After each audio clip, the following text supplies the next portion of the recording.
Joining me now on Waterloo Live is Mike Leggiere.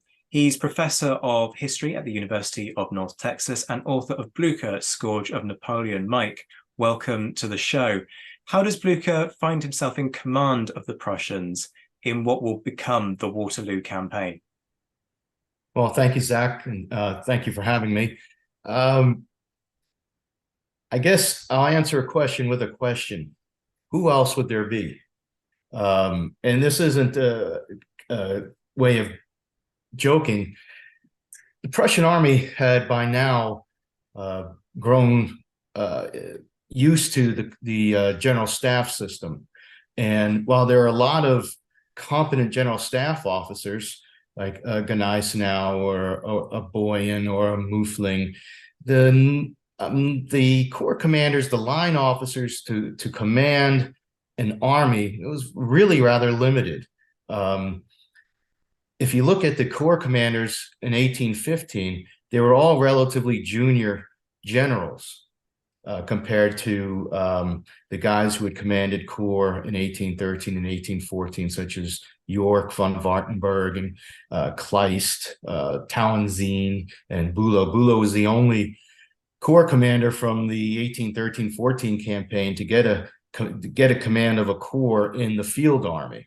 And the subsequent problem between him and Gneisenau kind of validated this concept that there's loggerheads between the staff officers and the line officers, the line commanders. And Blucher was seen as a unifying figure in the army. And not only in the army, but in the coalition.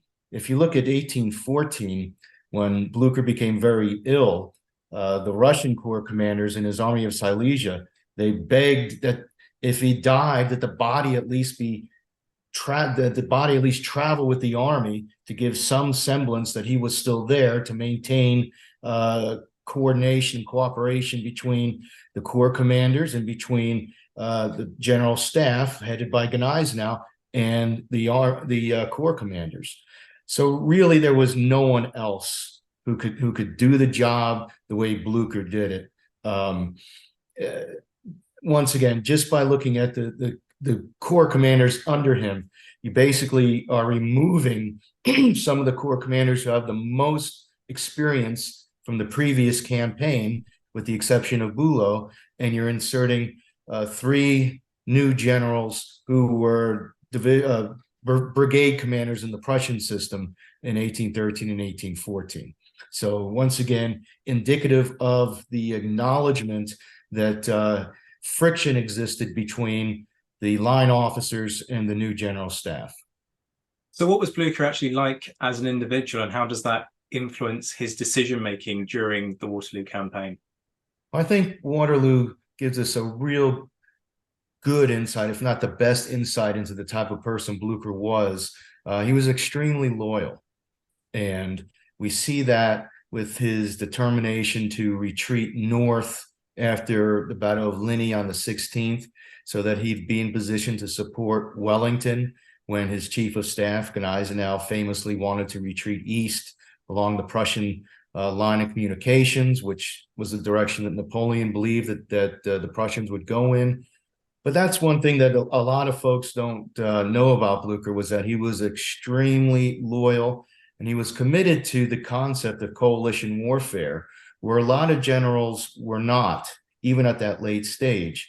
And this goes back to your first question about who could command the Prussian army.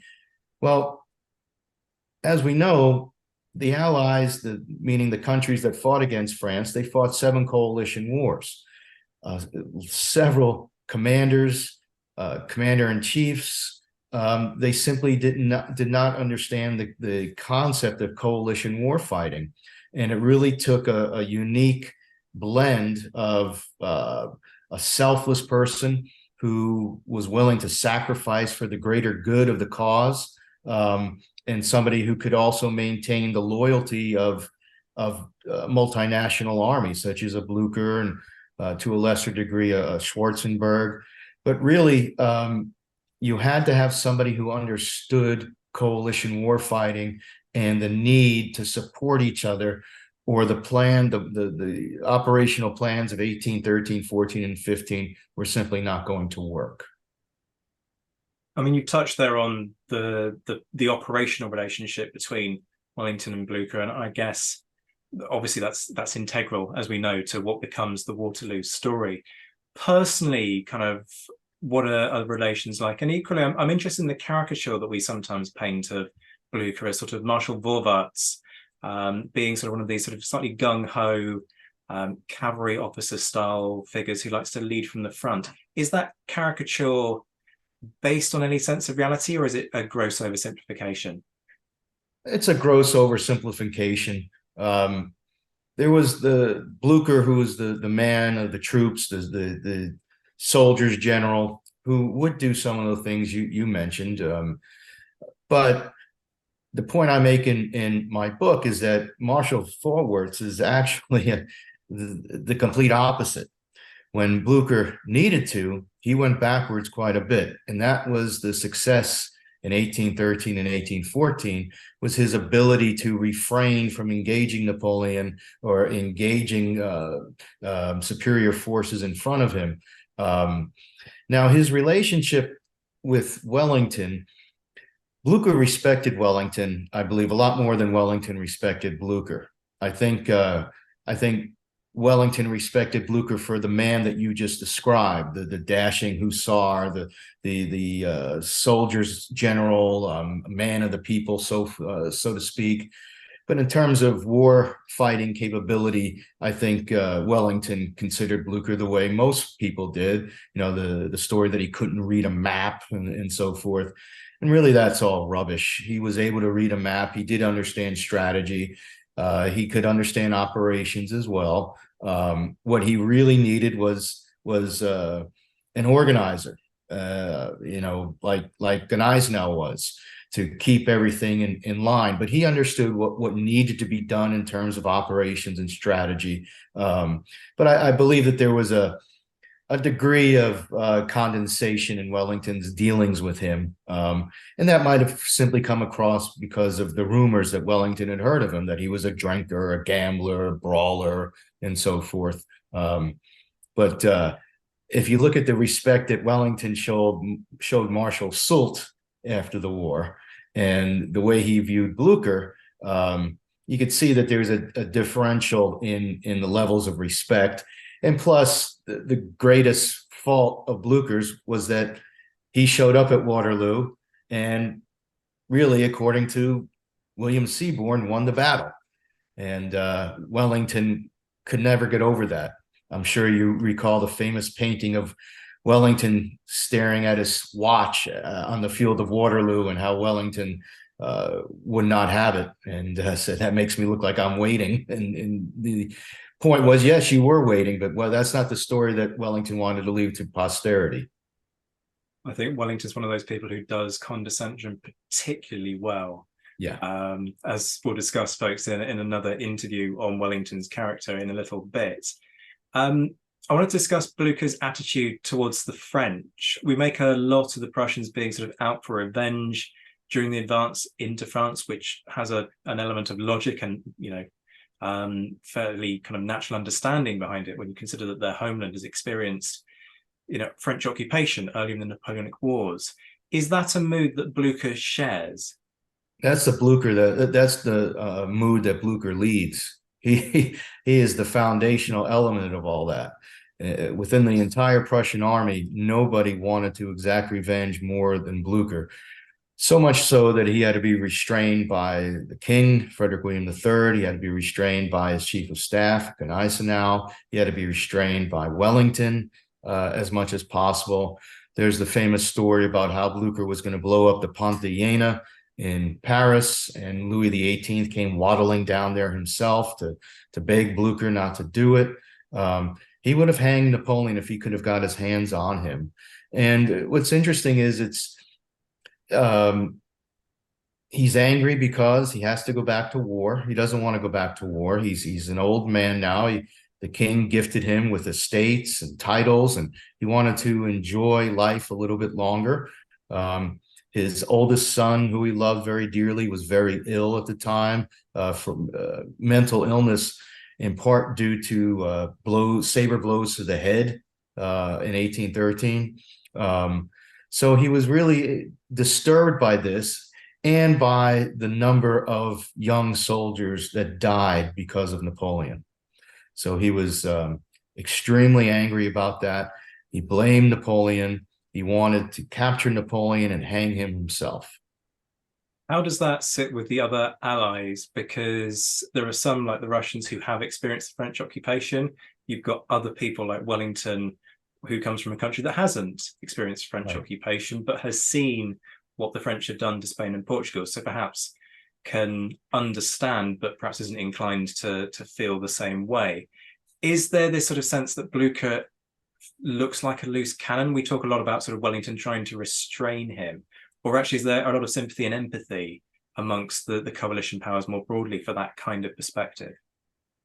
No, there really wasn't. First of all, you got to bear in mind that the Allied armies didn't cross the Rhine until July. So they were really out of the picture. They had nothing to do, next to nothing to do with the pursuit to Paris.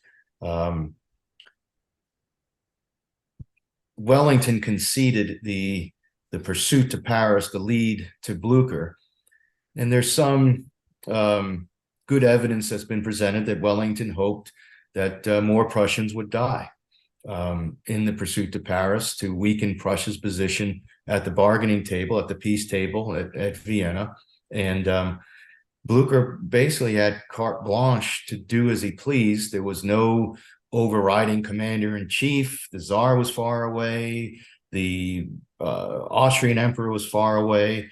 So really, aside from maybe 1814, when he was running around northern France, this was the freest he had ever been in terms of operational flexibility.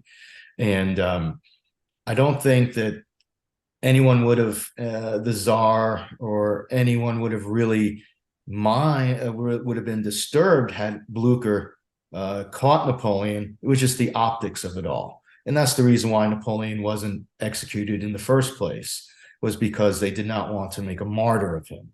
So in a sense, yes, Blucher was a loose cannon. He was not following any type of Allied policy. But the bottom line is the Allies did not want to see Napoleon, captured and hanged on French soil. That would not have, the optics would not have been good. No, you can see that sort of stirring up dissent really quite easily, can't you? Just very briefly, what would you say is the most common misconception of Blucher and his role in Napoleon's defeat? Does it go back to what you were saying earlier about Waterloo and the enduring argument, effectively, that we'll be covering a lot over the course of today? I think the biggest misconception is that he was just the Hussar general, as he was. Roger Parkinson named his book, Blucher, the Hussar General. He was much more than that. He was a good strategist. He understood operations. Tactically, he kind of suffered at times from the same problem that Marshal Ney did, where you get too caught up in the action around you and you don't see the bigger picture. But he had a good general staff to help him with that. He was also a very loving father. When I did my research on him, I couldn't imagine, I never would have imagined what a loving father he was and a kind man he was. It's just, he was human. I mean, sometimes he comes across as not being superhuman, but kind of being something that we might picture in a American cowboy movie, a Wild West type guy. And he wasn't like that. He was down to earth. He could relate to his men, whether they were Prussians or Russians. He was loved by his men. He understood military discipline and what was needed. He maintained a decent amount of control over the army. He was saddled with a lot of militia when the 1813 campaign first started, and he was able to, over the course of that campaign, shape them into a fighting force equal to the line troops. So all of this talk that he was a drunkard and a womanizer and a gambler, and that he didn't maintain discipline and that he didn't understand strategy. A lot of things that some of the Russian corps commanders, particularly some of the French emigres who were serving in the Russian army, some of their criticisms were really out of jealousy. And conversely, you have some of the French emigres who are serving in the Russian army come out and be some of Blucher's strongest supporters. It's been a fascinating discussion. Mike Leggiere, Professor of History at the University of North Texas, author of Blucher, Scourge of Napoleon. Thank you for joining us on Thank you, Waterloo Zach. Live. Thank you very much for the opportunity.